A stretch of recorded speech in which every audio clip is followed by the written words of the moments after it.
peuvent être amenés à réaliser les travaux de leur logement, soit par lot individuel, soit par bouquet de travaux, qui peuvent être menés en une ou plusieurs étapes.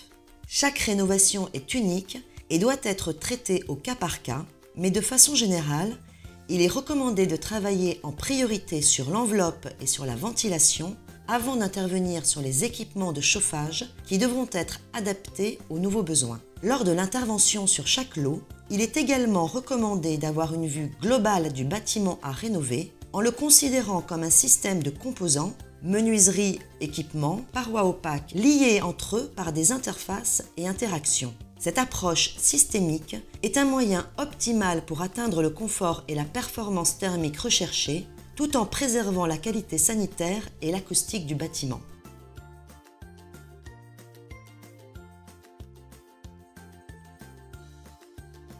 Le changement du système de chauffage intervient idéalement après l'isolation de l'enveloppe. Son dimensionnement se calcule en fonction de la performance de cette dernière et du type de VMC utilisé. Lors de ce changement, il est important de traiter l'interaction enveloppe-chauffage pour pallier notamment le surdimensionnement des générateurs de chaleur après isolation. En effet, l'isolation de l'enveloppe, en limitant les pertes thermiques, contribue à diminuer les besoins de chauffage du bâtiment. Le système de chauffage doit donc être adapté aux nouvelles caractéristiques thermiques de l'enveloppe rénovée pour éviter un surdimensionnement. Si cette interaction n'est pas correctement traitée, le fonctionnement de la chaudière peut se voir dégradé, entraînant ainsi des phénomènes de surchauffe et une surconsommation.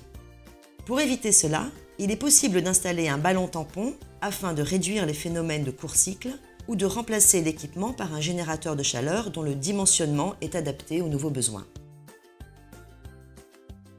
La conservation de certains systèmes à combustion peut s'avérer incompatible avec l'amélioration de l'étanchéité à l'air du bâtiment et conduire à un risque sanitaire important.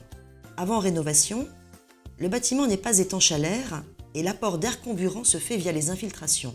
Lorsque l'on améliore l'étanchéité à l'air du bâtiment, ces infiltrations vont disparaître et l'apport d'air initial ne se faisant plus, un risque de mauvais fonctionnement des systèmes à combustion peut survenir. Ce risque peut être aggravé si le bâtiment est en dépression, notamment lors de l'utilisation d'une hotte d'aspiration.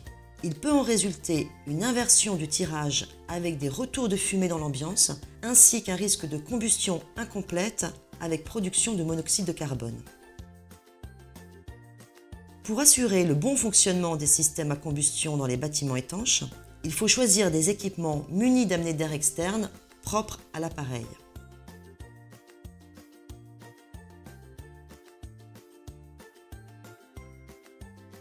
En résumé, lors du changement ou de la conservation d'équipements effectués dans le cadre d'une rénovation thermique, il faut être particulièrement vigilant à l'interaction entre l'enveloppe et le chauffage afin de pallier le surdimensionnement des générateurs de chaleur, d'assurer l'alimentation des systèmes à combustion par une prise d'air extérieure.